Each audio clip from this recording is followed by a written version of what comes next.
My current gear shift knob is fully functional, but it's not quite so cool, man. So let's see if we can come up with something slightly better.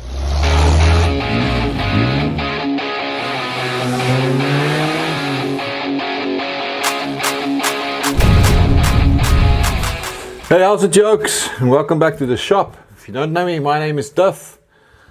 I'm still busy on the 1951 budget rat truck build. And whilst I've got a gear shift knob that's doing the job, I really think we need to build something that is a little bit more cool.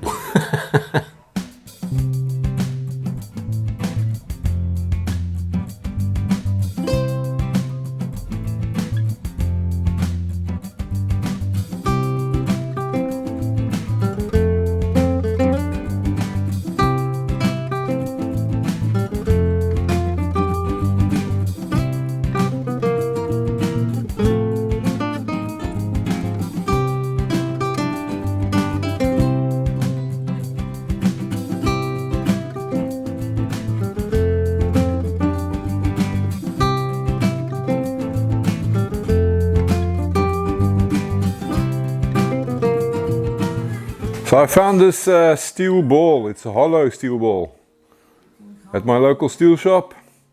They've got a section there where they sell all sorts of curlies and twirlies and whirlies and arty-farty stuff. And this was in there as well. The one I've got here is, let me see, that's about 60 millimeters in diameter. I would be about 2 inches, 2.5 inches roughly. I think I'm going to try to make a gear shift knob from this. I've got it resting here on top of this roll of insulation tape because it keeps wanting to roll off the bloody table, man. So the first thing I'm going to do is to drill a hole in my ball, not my ball, the steel ball that's clamped here. And I want that hole big enough to take this nut. And what I've done is I've just put a piece of masking tape onto my step drill so that I know when to stop.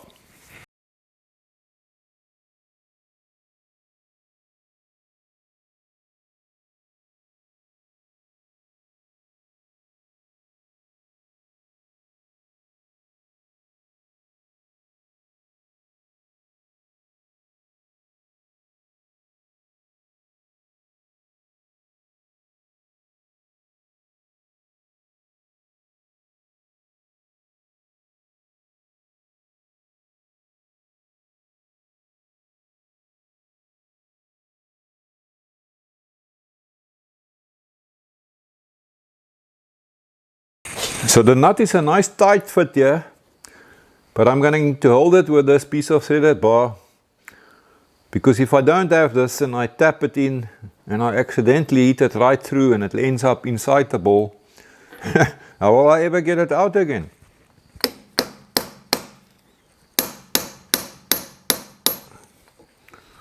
There, I think that looks pretty good. Now I can just weld it.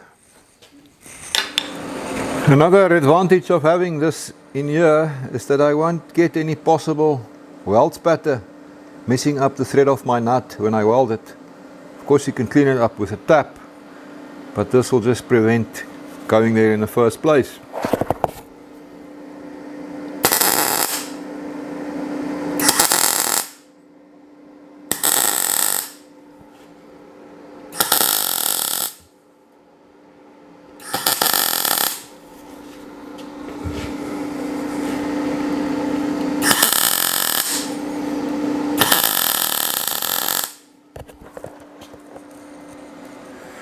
So now that I've got a nut welded into it, I can screw this bolt in here and it will be much easier to hold the thing while I work on it. So I could screw it on as it is and it's already looking a little bit more interesting, but I think I would like to add a little bit of decoration to it. So I've got all sorts of ideas in my head now where you can make some cuts and change the shape of the ball a little bit, but I'm going to keep this one simple and I'm just going to draw on this little angry or mean face emoji. You can look at all the different ones that's available out there for inspiration. I think something like that.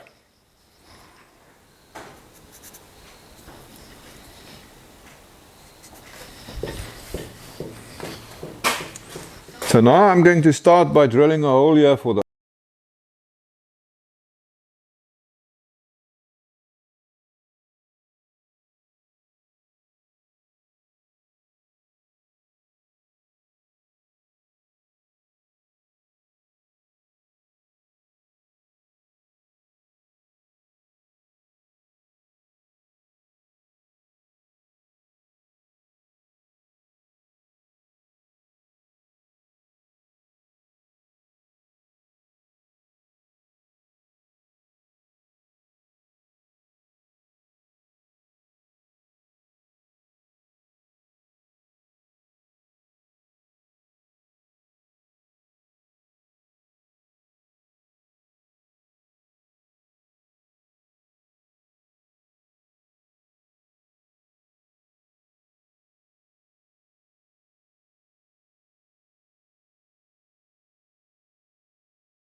finding my cutouts using whichever file works best.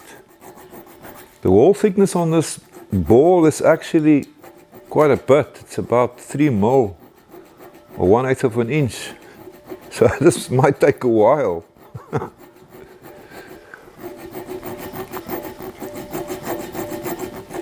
I've taken out my set of needle files. I actually haven't used these things in quite some time, eh? Yeah, so I guess you can mess with this little needle file until you're happy with it, or until you are sick of it. I think I've reached the halfway mark now, meaning that I'm halfway happy with it and then I'm halfway sick of it. Ach, you know what, let's go try it in the truck. I can always take it off again and work on it down the line. Which will never happen, but don't tell anybody. So let's just get it on here so we can see what it's gonna look like.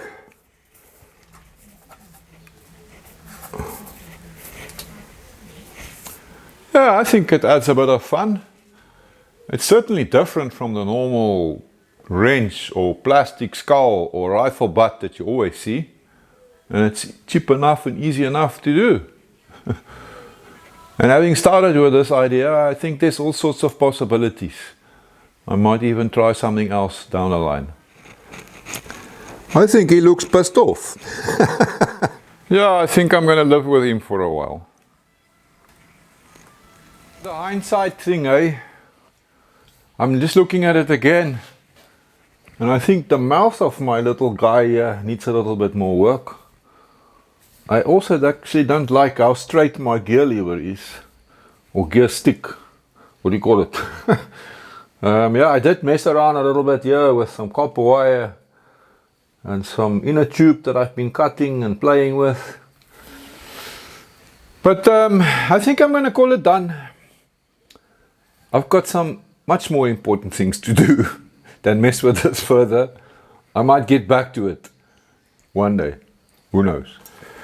So before you go, an important message specifically for all those YouTube safety inspectors that lurks on so many channels, but also for all of us.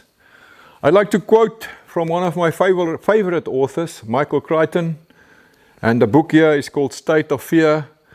And in the author notes in the back, he writes the following, and I quote, "The current near hysterical preoccupation with safety is at best a waste of resources and a crimp on the human spirit, and at worst, an invitation to totalitarianism. Public education is desperately needed." Unquote. I agree with him fully. What I would like to add is this as well. The same hysteria, preoccupation and overregulation has been killing common sense, man, Common sense is dead. If I choose not to wear safety glasses and I get something in my eye, whose fault is that? My bosses? My wife's? The government? No, it's my fault and I must take responsibility. And we have been passing this responsibility back to everyone else. That's the problem. So taking responsibility for our actions is important, man. If I choose to wear or not to wear gloves when I'm welding, it's my choice and I take responsibility. If I burn my finger, it's my problem, no one else's. On that serious note, thanks for listening to me. I'll see you in the next video. Until then, have a lekker one.